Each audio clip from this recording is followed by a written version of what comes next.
অনেকে হয়তো ভাবে যে জিএনএম এএনএম করতে যাব, অনেক ইকোনমিক স্ট্রাগল করতে হবে, তার ফ্যামিলি কন্ডিশন হয়তো ভালো নয়, সেই ভেবে কিন্তু সে অনেকে পিছিয়ে যায়, যে প্রস্তুতি নিতে চায় না। তো কীরকম রাফলি খরচ হয় একটা গভর্নমেন্ট কলেজে? আমরা জিএনএমের ফার্স্ট ইয়ারে কী কী পড়েছিলাম? অনেকেই জিএনএমের অ্যাসপিরেন্টস থাকে যারা হয়তো অলরেডি কোনো একটা ডিগ্রি কলেজে পড়াশুনো করছে এবং তারপরে তার মনে হয়েছে যে সে জিএনএম বা এএনএম করতে চায়, বা তার মনে হয়েছে যে আমি বিএসসি নার্সিং দেবো, অর্থাৎ নার্সিং লাইনের দিকে সে শিফট হতে চায়। আবার অনেকে থাকে যারা হয়তো অলরেডি হাউস ওয়াইফ এবং তারপরে মনে হয়েছে যে আমি নার্সিং প্রফেশন চুজ করব, তো সেই জন্য নার্সিংয়ে যায়। তো ফার্স্ট অফ অল যেটা প্রশ্ন সেটা হচ্ছে যে তুমি এক্সাম ক্র্যাকের জন্য বিশেষ কি সেভাবে কোনো গাইডেন্স? নমস্কার, welcome to CBC topper or competitive biology commando. আজকে আমরা কোনো ক্লাস করব না, আজকে আমরা এক বিশেষ অতিথির সাথে পরিচিত লাভ করব যে অলরেডি জিএনএম পাস করে উত্তীর্ণ হয়েছে, এবং তোমরা যারা জিএনএম দিচ্ছ তোমাদের অনেক কৌতূহল মিটবে, এবং জিএনএমে কী পড়তে হয়, জিএনএম কীভাবে পাস করতে হয়, এবং জিএনএমে কোন কোন জিনিস শিখতে হয়, তারপর ভবিষ্যৎ কী, সেই সমস্ত কিছুর উত্তর তুমি পাবে। আজকে উপস্থিত হয়েছে অঙ্কিতা মালাকার, যে অলরেডি জিএনএম কোয়ালিফাই করেছে। নমস্কার, আমি অঙ্কিতা মালাকার। আমি জিএনএম থার্ড ইয়ার কমপ্লিট করেছি 2022-24 ব্যাচে। আমি 2021 সালে জিএনএম এক্সাম দিয়েছিলাম এবং কোয়ালিফাই করি। তারপর আমি 2022 সালে স্টার্ট করি আমার জিএনএম, আর এই 2024 সালে আমার জিএনএম কমপ্লিট হয়েছে। অঙ্কিতা 2021 সালে কিন্তু তোমার জিএনএম এক্সাম দিয়েছিল, এবং তোমরা এখন যারা জিএনএম এএনএম এক্সামিনেশন দিচ্ছ তখন কিন্তু এক্সাম প্যাটার্ন একটু ডিফারেন্ট ছিল। এখন 115 নম্বরের পরীক্ষা হয়, তখন কিন্তু 65 নম্বরের প্রশ্ন ছিল। তখন কিন্তু এরকম ক্যাটাগরি 1 ক্যাটাগরি 2 এরকম কিন্তু ডিভিশন ছিল না। তো যাই হোক, কোর্স এই একই রকম। আজকে আমরা অঙ্কিতার কাছ থেকে জানবো যে এই যে জিএনএম কোর্স, এই জিএনএম কোর্সে কি কি জিনিস করতে হয় একজন জিএনএম যে কোর্সে যে পাঠরত সেই শিক্ষার্থীর। তো ফার্স্ট আমি অঙ্কিতার কাছে জানতে চাইবো যে অঙ্কিতা যখন সিলেক্টেড হলো তারপরে সে কাউন্সেলিং কিভাবে করেছিলে? তো প্রথম রেজাল্ট বেরোনোর পরে আমাদেরকে ডেট দেওয়া হয়েছিল কাউন্সেলিংয়ের। তো আমরা কাউন্সেলিংয়ের জন্য কলেজ চুজ করতে হয়েছিল, আমরা সেগুলোর মধ্যে চুজ করেছিলাম নিজেদের পছন্দ মতো। তারপর কাউন্সেলিংয়ের জন্য ফার্স্ট কাউন্সেলিংয়ের রেজাল্ট একদিন আসে। তো সেদিন মানে আমি ফার্স্ট কাউন্সেলিংই পেয়ে গেছিলাম। তো যদি কাউন্সেলিংয়ে না পেতাম তাহলে আবার সেকেন্ড টাইম করাতাম। আর যদি পেয়ে যাওয়ার পরে যদি কেউ চায় যে আমি আপগ্রেড করাতে চাই, চেঞ্জ করতে চাই ইনস্টিটিউশন, তখন আমি সেখানে গিয়ে চেঞ্জ করাতে পারি। আমি যেহেতু চেঞ্জ করিনি, আমি সেখানেই নিয়ে নিয়েছিলাম অ্যাডমিশন, আমি সেখানেই ভর্তি হয়ে গেছি। আচ্ছা, মানে যেটাতে ফার্স্ট প্রেফারেন্স ছিল সেই কলেজটাতেই কি ভর্তি হয়েছিল? হ্যাঁ, ফার্স্ট প্রেফারেন্স ছিল, সেটাতেই পেয়েছিলাম। ফার্স্ট প্রেফারেন্সে পেয়ে আমি কোনো চেঞ্জ না করে সেখানেই ভর্তি হয়েছিলাম। তোমার কলেজের নাম কি ছিল? চিত্তরঞ্জন সেবা সদন হসপিটাল, আচ্ছা, কলকাতা। আচ্ছা, যাই হোক, জিএনএমকে আমরা যে ইনস্টিটিউশনে জিএনএম করা হয় সেটাকে আমরা কলেজ না বলে বলবো স্কুল, তাই তো? স্কুল বলবো? হ্যাঁ, জিএনএম যেখানে জিএনএম করা হয় সেগুলো সাধারণত নার্সিং স্কুল হয়, আর যেখানে বিএসসি নার্সিং পড়ানো হয় সেটা কলেজ, মানে নার্সিং কলেজ। এবার কোনো ইনস্টিটিউশনে দুটোই থাকে, কোথাও কোথাও শুধুমাত্র হয়তো মানে স্কুল থাকে, অর্থাৎ শুধু জিএনএম পড়ানো হয়, সেটা শুধু নার্সিং। আচ্ছা, মানে এমন কোনো কলেজ থাকতে পারে যেখানে জিএনএমও হচ্ছে প্লাস বিএসসি নার্সিংও করানো হয়, মানে দুটোই আর কি, তখন সেক্ষেত্রে আমরা কলেজ বলবো। মানে তুমি ভর্তি হচ্ছ সেটা ডিপেন্ড করছে কোনো কলেজে না স্কুলে। যদি শুধু জিএনএম সেখানে পড়ানো হয় তার মানে সেটা অনলি স্কুল, যদি সেখানে জিএনএমের সাথে সাথে বিএসসি নার্সিংও পড়ানো হয় তার মানে সেটা কলেজ, তাই তো? মানে একটা হসপিটালে হয়তো জিএনএম পড়ানো হচ্ছে, বিএসসি নার্সিং পড়ানো হচ্ছে, কিন্তু তাদের ডিপার্টমেন্ট আলাদা হয়। মানে নার্সিং স্কুলের ডিপার্টমেন্ট আলাদা, বিএসসি যেটা পড়ানো হচ্ছে সেটার ডিপার্টমেন্ট আলাদা হয়। মানে একটা জায়গাতে দুটোই থাকতে পারে কিন্তু ডিপার্টমেন্ট আলাদা হবে। আচ্ছা, তো যখন কাউন্সেলিং হয়ে গেল, তুমি যখন ফার্স্ট জিএনএমের জন্য সেই জিএনএম স্কুলে গেলে, তো প্রথম এক্সপেকটেশন কী ছিল আর রিয়ালিটি কি মনে হলো বা মনে হয়েছিল? প্রথম তো ভেবেছিলাম যে মানে নতুন জায়গা, সবাই কীরকম হবে, হয়তো খুব একটা হেল্পফুল হবে না, হয়তো সবাই মিশবে না খুব একটা, কেমন হবে সেটা মানে বুঝতে পারিনি, তখন একটু ভয় করছিল। কিন্তু যখন গেলাম তখন দেখলাম যে সবাই মানে খুবই হেল্পফুল, আর সবাই মানে খুব আমাদেরকে মানে অ্যাকসেপ্ট করেছিল, আর সবাই খুবই মানে সাহায্য করতো, খুবই ভালো ছিল সবাই।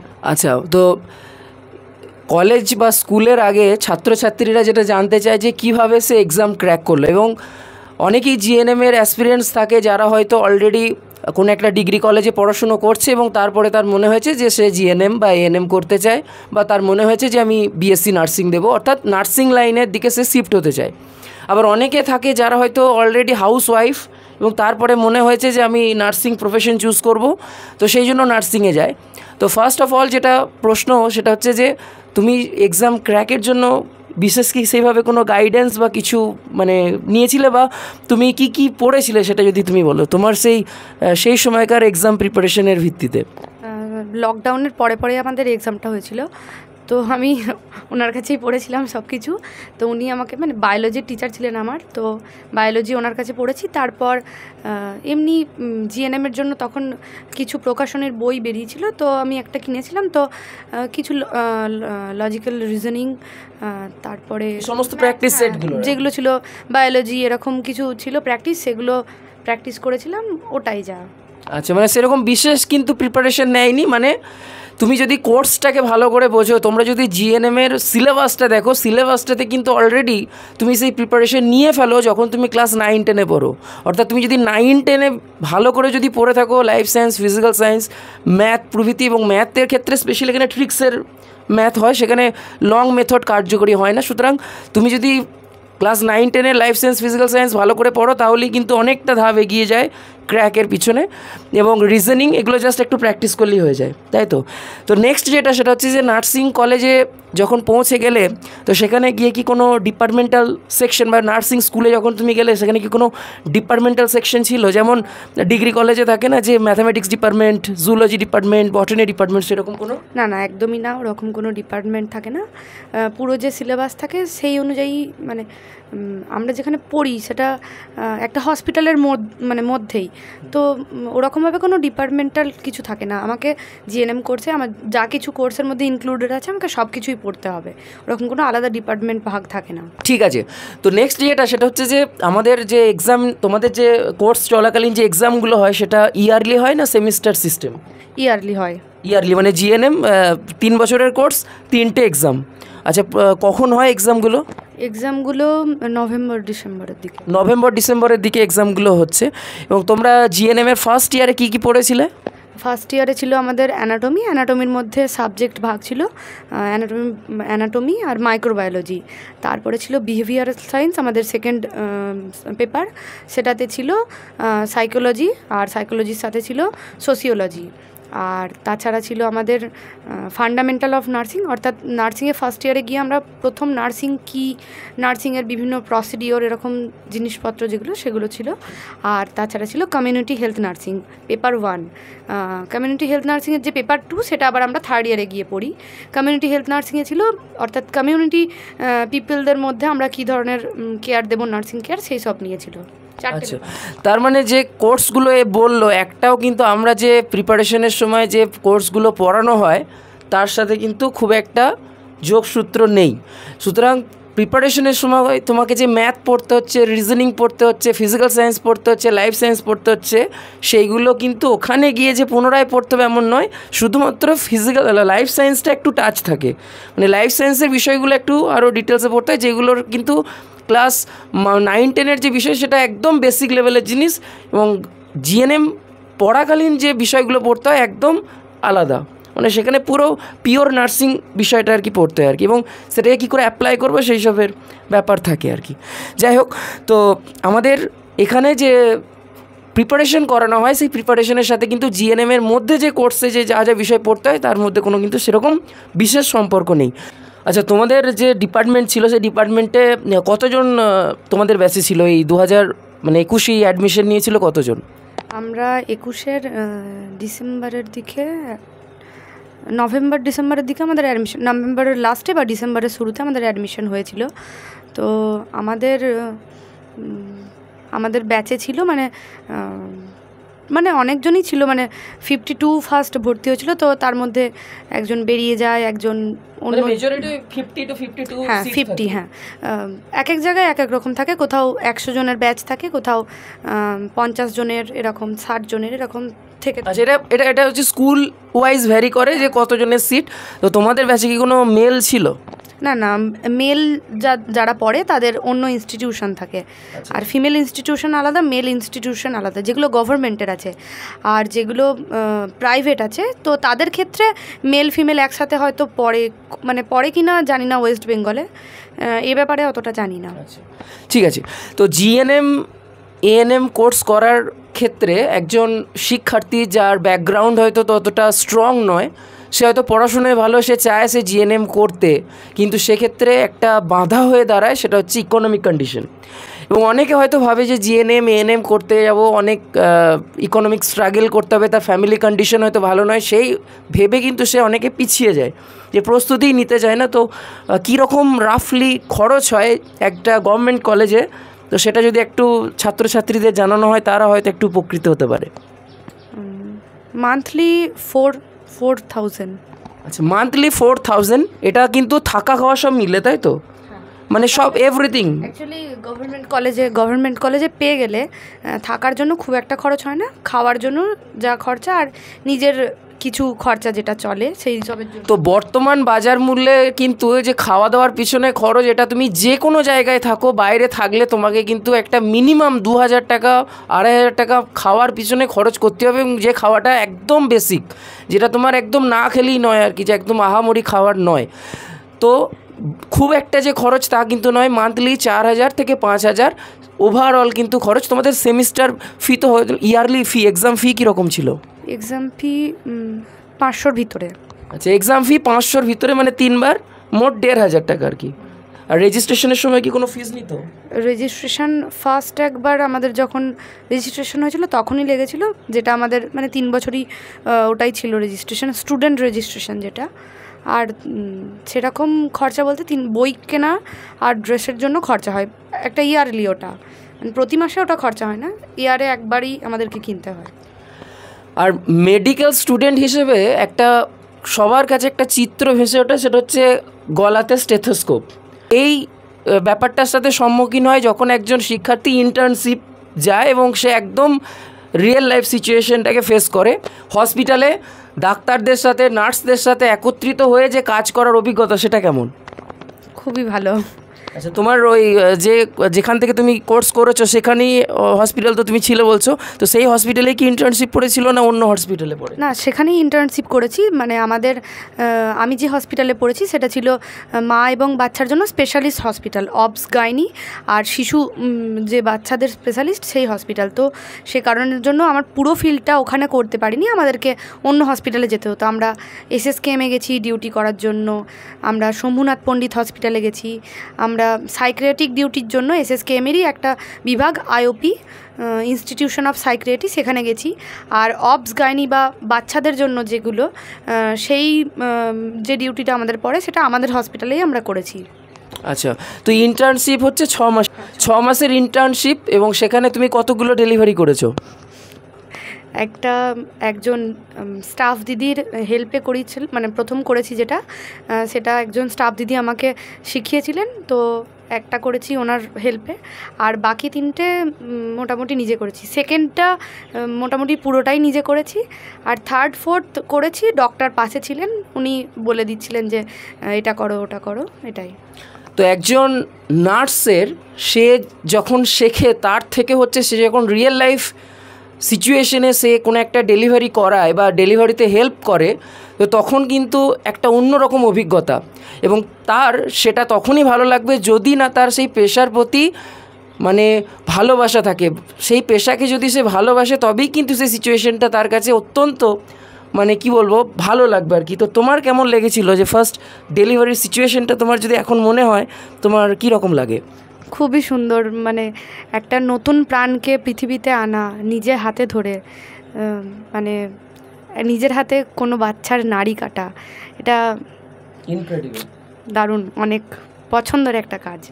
সুতরাং তোমরা যারা নার্স হিসেবে নিজের জীবনটাকে বেছে নিতে চাইছো, তোমার জীবিকা বেছে নিতে চাইছো, তাহলে ফার্স্ট কিন্তু সেই পেশার প্রতি ভালোবাসা থাকতে হবে। শুধুমাত্র সবাই করছে, আমার বান্ধবীরা করছে আমিও করব, সেই হিসেবে করলে কিন্তু তুমি তোমার লাইফটাকে এনজয় করতে পারবে। এবং সেই সমস্ত নার্সরাই আই থিঙ্ক ইরিটেশনে ভোগে এবং তাদের কাছে কিন্তু পেশাটা খুব ইরিটেট হয়ে যায় আর কি। এবং আমরা বাস্তব জীবনেও দেখি যে অনেক যারা নার্স রয়েছেন তারা সত্যি আমাদের অনেক সেবা করেন, কিন্তু অনেক নার্স রয়েছেন যাদের হয়তো বিহেভিয়ার আমরা সবসময় পছন্দ মতো হয় না। তো যদিও তাদের সাথে সিচুয়েশন ডিপেন্ড করে, তাদের অনেক রকমের অনেক সিচুয়েশন তাদের হ্যান্ডেল করতে হয়। তো যাই হোক, তো একজন নার্সের প্রথম যেটা হওয়া উচিত সেটা হচ্ছে ধৈর্যশীল এবং তার বিভিন্ন সিচুয়েশনকে কিন্তু হ্যান্ডেল করা শিখতে হবে। এবং তোমরা যারা প্রিপারেশন নিচ্ছ, তোমরা শুধু জাস্ট একদম বেসিক প্রিপারেশনে কিন্তু তোমরা সেই রকম আহামরি সেরকম কিন্তু তোমরা সিচুয়েশন হ্যান্ডেল করছো না। সুতরাং তোমাদের এই যাদের এতেও মনে হচ্ছে যে আমি ক্র্যাক করতে পারছি না, তার প্রধান কারণ হচ্ছে তুমি পড়ছো না। তুমি যদি একটু পড়ো তাহলেই এক্সাম ক্র্যাক করে যাবে, এবং এক্সাম ক্র্যাকের পর তো হচ্ছে আসল খেলা। এবং তারপরে তুমি যখন ডিগ্রি নিয়ে বেরোবে, তারপরে হচ্ছে আসল খেলা। তুমি তোমার লাইফে কি করতে পারছো না পারছো সেটা ডিপেন্ড করছে তোমার পুরোটা এক্সপিরিয়েন্সের উপর, তোমার শেখার উপর। তো যারা এখন ভাবছো যে আমি জিএনএম করব, করার পরে আমি কোন মানে কিভাবে চাকরি পাবো সেটা যারা ভাবছো, তো তাদের উদ্দেশ্যে তুমি কি বলতে চাও? তুমি অলরেডি এক্সামকে মানে কোর্স কমপ্লিট করে এসছো, তো তোমার ফিউচার প্ল্যান এবং এদের ফিউচার প্ল্যান হিসেবে যদি কিছু বলো।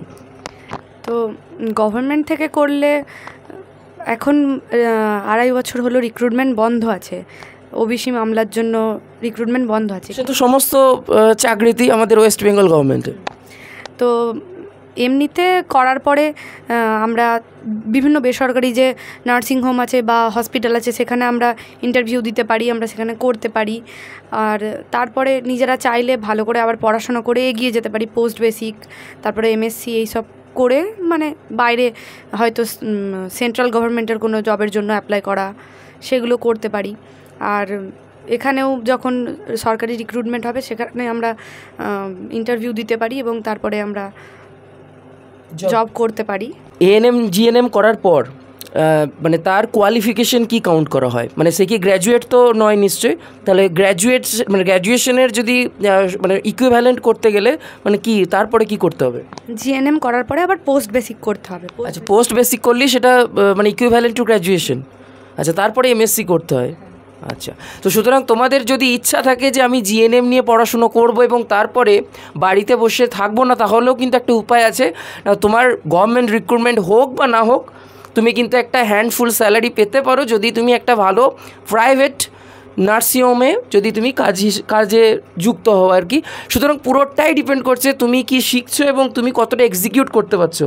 তোমার এক্সপিরিয়েন্স কিন্তু সেই সময় কথা বলবে। সুতরাং তুমি ভালো করে যদি কাজটাকে শেখো, তোমার যদি প্যাশান থাকে, তাহলে তুমি কিন্তু এই ফিল্ডে একদিন না একদিন খুব ভালোভাবে সার্ভাইভ করবে। তোমার কিন্তু ইকোনমিক্যালি স্ট্রাগল প্রাথমিকভাবে করতে হলেও পরে কিন্তু সেটা ওভারকাম অনায়াসই করা যাবে।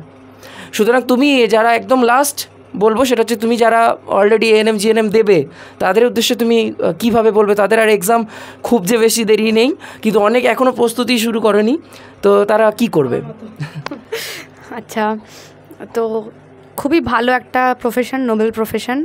যদি কেউ খুব ভালোবেসে থাকে তাহলে সে অবশ্যই আসুক। বলবো খুব ভালো স্যাটিসফ্যাকশান, একটা বাচ্চা জন্ম দেওয়া নিজের হাতে, একটা মানুষ মৃত্যুর সাথে লড়াই করছে, তার কেয়ার দেওয়া, তো এগুলো খুব ভালো মুহূর্ত দেয় জীবনে, অনেক সময় অনেক ভালো মুহূর্ত দেয়, খুবই ভালো লাগা কাজ করে। তো অবশ্যই আসবে, খুবই ভালো লাগবে। কষ্ট হয়তো অনেক হতেই পারে, কারণ এমন কোনো জব নেই বা এমন কোনো কিছু নেই যেটাতে আমাকে কষ্ট করতে হবে না। কষ্ট জীবনে সব কিছুতেই করতে হবে, কিন্তু ভালো লাগবে। একটা নোবেল প্রফেশন আর মেডিকেল প্রফেশন মানে একটা আলাদাই জায়গা। সুতরাং যেটা কথায় আছে নো পেন্স নো গেন্স, সুতরাং আমাদের গেন করতে গেলে তো পেন করতেই হবে, তাই না? সুতরাং আমাদেরকে কষ্ট করতেই হবে কিছু পেতে গেলে। সুতরাং তুমি যে প্রফেশনেই যাও সেখানেই কিন্তু কষ্ট আছে। দেখে মনে হয় যে সেই প্রফেশনে কষ্ট নেই, লোকেরা খুব আরামে রয়েছে, সেরকম কিন্তু নয়, প্রতিটা প্রফেশনে কষ্ট রয়েছে। সুতরাং তুমি যদি নার্সিং করবো বলে ভাবো তাহলে অবশ্যই আর দেরি না করে কিন্তু সরাসরি এবার পড়তে বসে যাও, এবার প্রস্তুতি নিতে শুরু করে যাও। সুতরাং তোমাকে জিএনএম সম্বন্ধে কিন্তু একটা সম্যক ধারণা নিতে হবে, জিএনএম থেকে শিখতে হবে, তাহলেই কিন্তু তুমি চাকরি পাবে। যদি বিষয়টা না জানো, না শেখো, তাহলে চাকরি পাবে না। আমি অনেক শিক্ষার্থীকে দেখেছি যারা জিএনএম পরীক্ষা দিতে গেছে, কিন্তু আমি পরীক্ষার সেন্টার থেকে বেরিয়ে আমি প্রশ্ন করছি যে আচ্ছা কেমন হলো এক্সাম, এবং সে কিন্তু বেসিক জিএনএমের ফুল ফর্মই জানে না, কিন্তু সে এক্সাম দিতে চলে এসছে জিএনএম। সেইটা যেন না হয়, বিষয়টা তুমি জানো, বিষয়টাতে তোমার যদি অভিজ্ঞতা থাকে, বিষয়টাতে যদি তোমার স্কিল থাকে, তাহলে তুমি যে কোনো প্রফেশনে এক্সেল করে যাবে, শুধু সেটা সময়ের অপেক্ষা। অসংখ্য ধন্যবাদ অঙ্কিতাকে। সে আমাকে অনেক প্রশ্নের উত্তর শুধু আমাকে দেয়নি, তোমাদেরও আশা করি অনেক প্রশ্নের উত্তর দিতে পেরেছে। এছাড়াও যদি তোমাদের কোনো প্রশ্ন থাকে অবশ্যই কমেন্ট সেকশনে কমেন্ট করে জানাও, এবং তার উত্তর অবশ্যই আমি অঙ্কিতার কাছ থেকে জেনে তোমাদের জানিয়ে দেবো। তো দেখা হচ্ছে পরের ভিডিওতে, ততক্ষণ ভালো থাকো, সুস্থ থাকো। তোমরা যদি জিএনএমের প্রস্তুতি নিতে চাও একদম বিনামূল্যে, তাহলে তোমরা সিবিসি টপার অফিসিয়াল ইউটিউব চ্যানেলটিকে ফলো করতে পারো, এবং তোমরা যদি হোয়াটসঅ্যাপ গ্রুপে জয়েন হতে চাও, ডেসক্রিপশনে লিঙ্ক দেওয়া আছে, তোমরা হোয়াটসঅ্যাপে জয়েন হতে পারো। সেখানে কিন্তু তোমাদের কোনো প্রশ্ন থাকলে বা প্রশ্ন আটকে গেলে সেটা ওই হোয়াটসঅ্যাপের থ্রু দিয়ে জিজ্ঞাসা করতে পারো।